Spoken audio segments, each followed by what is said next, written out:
নমস্কার বন্ধুরা, ঘরগিন্নি অলরাউন্ডার চ্যানেলে সকলকেই স্বাগত। প্রতিদিনের মতো আবার আমি চলে এসেছি একটা রেসিপি নিয়ে। আজ বানাচ্ছি মালপোয়া। মালপোয়া বানানোর জন্য আমি এখানে নিয়েছি 1 বাটি ময়দা আর নিয়েছি হাফ বাটির থেকেও কম সুজি। এখানে আমি যে বাটির মাপ করে ময়দা নিয়েছি সেই বাটির মাপ করে হাফ বাটির থেকেও কম আমি সুজি নিয়েছি। আর নিয়েছি টেস্ট অনুযায়ী নুন আর 2 চামচ মতো চিনি নিয়েছি। চিনিটা আমি গুঁড়ো করে নিয়েছি। আর নিয়েছি 1 চামচ মৌরি আর নিয়েছি হাফ বাটি মতো তালের রস। আর এখানে একটা কাঁচের গ্লাসে হাফ গ্লাস মতো আমি গরুর দুধ নিয়েছি। দুধটা গরম করে নিয়ে ঠান্ডা করে নিয়েছি। এখন আমি ময়দা আর সুজি চেলে নেব। প্রথমে আমি ময়দাটা চেলে নিচ্ছি। ময়দা আমি খুব ভালো করে চেলে নিয়েছি। এখন আমি সুজিটাও চেলে নিচ্ছি। সুজিও আমার চেলে নেওয়া হয়ে গেছে। এখন আমি দিয়ে দিচ্ছি মৌরি, যে 1 চামচ মৌরিটা রেখেছি সেটা দিয়ে দিলাম। আর টেস্ট অনুযায়ী নুন দিয়ে দিলাম। আর দিয়ে দিলাম 2 চামচ মতো চিনি, যেটা গুঁড়ো করে রেখেছিলাম সেটা দিয়ে দিয়েছি। এখন আমি খুব ভালো করে মিশিয়ে নিচ্ছি। ভিডিওটিকে স্কিপ না করে শুরু থেকে শেষ পর্যন্ত দেখার জন্য অনুরোধ রইল। খুব ভালো করে শুকনো উপকরণগুলো মিশিয়ে নেওয়ার পর এখন আমি যে দুধটা নিয়েছিলাম সেটা দিয়ে দিলাম। দুধটা দিয়েও একটু ভালো করে মিশিয়ে নিচ্ছি।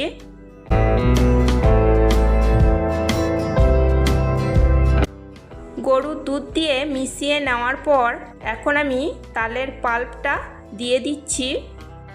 আমি তালের মালপোয়া বানাচ্ছি, তাই এখানে আমি তালের রস ব্যবহার করছি। এখন আমি এই বাটিটা ধুয়ে জল দিয়ে নেব। তোমরা এখানে সবটাই জল দিয়ে মেখে নিতে পারো কিংবা পুরোটাই দুধ দিয়ে মেখে নিতে পারো।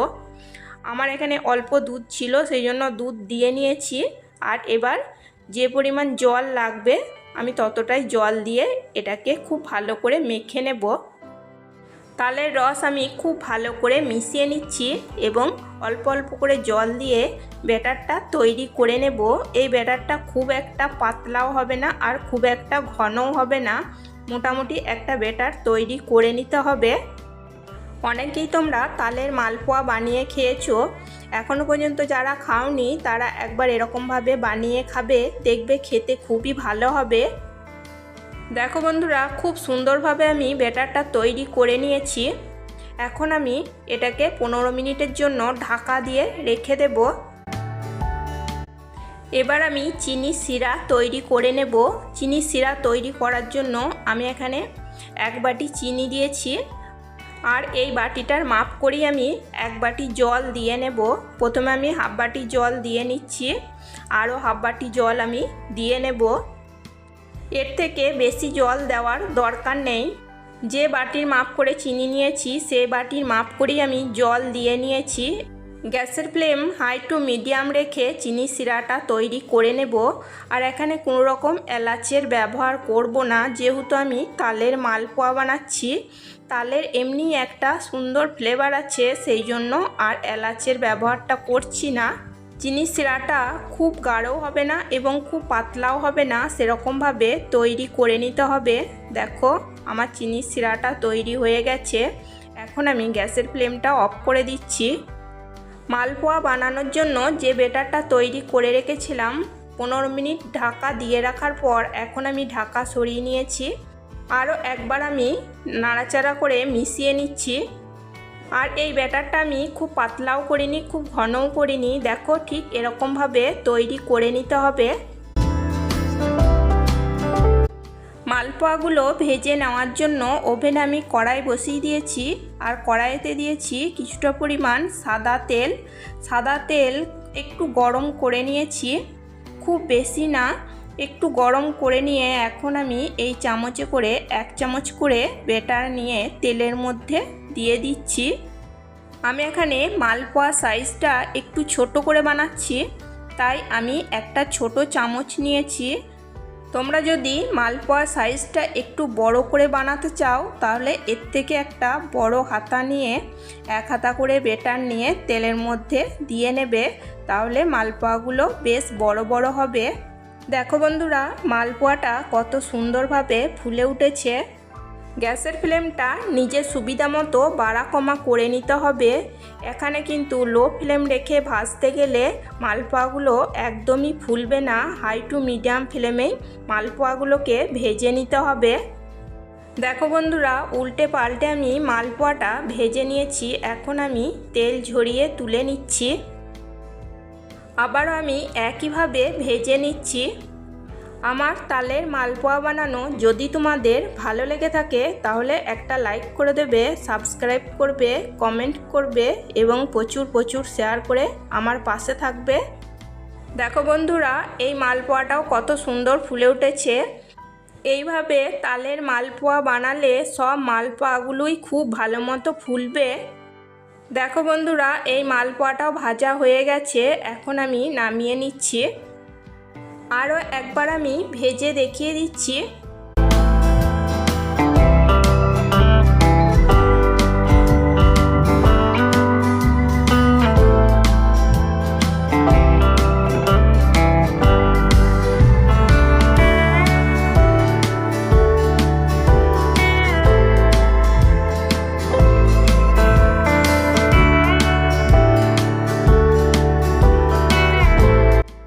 একইভাবে আমি সমস্ত মালপোয়াগুলোকে ভেজে নিয়েছি।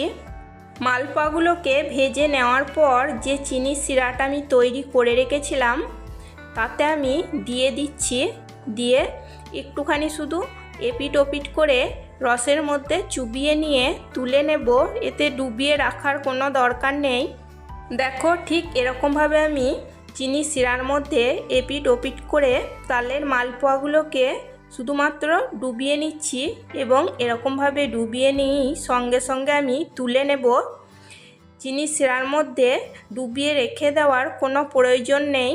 শুধুমাত্র একবার ডুবিয়ে নিলেই তৈরি হয়ে যাবে তালের রসালো মালপোয়া। দেখো, 4টে মালপোয়া আমি চিনি শিরার মধ্যে চুবিয়ে নিয়ে তুলে নিচ্ছি। ঠিক এরকমভাবেই বাকি তালের মালপোয়াগুলোকে চিনি শিরার মধ্যে চুবিয়ে নিয়ে তুলে নেব। দেখো বন্ধুরা, সমস্ত তালের মালপোয়াগুলোকে চিনি শিরার মধ্যে চুবিয়ে নিয়ে তুলে নিয়েছি। দেখো মালপোয়াগুলো কত সুন্দর হয়েছে। একটা ছিঁড়ে আমি দেখিয়ে দিচ্ছি মালপোয়াটা কতটা নরম হয়েছে এবং খেতেও খুবই ভালো হয়েছিল। আজকের মতো এই পর্যন্তই। আবার আসবো অন্য কোনো নতুন রেসিপি নিয়ে। সবাই সুস্থ থাকবে, ভালো থাকবে। চলো, টাটা, বাই।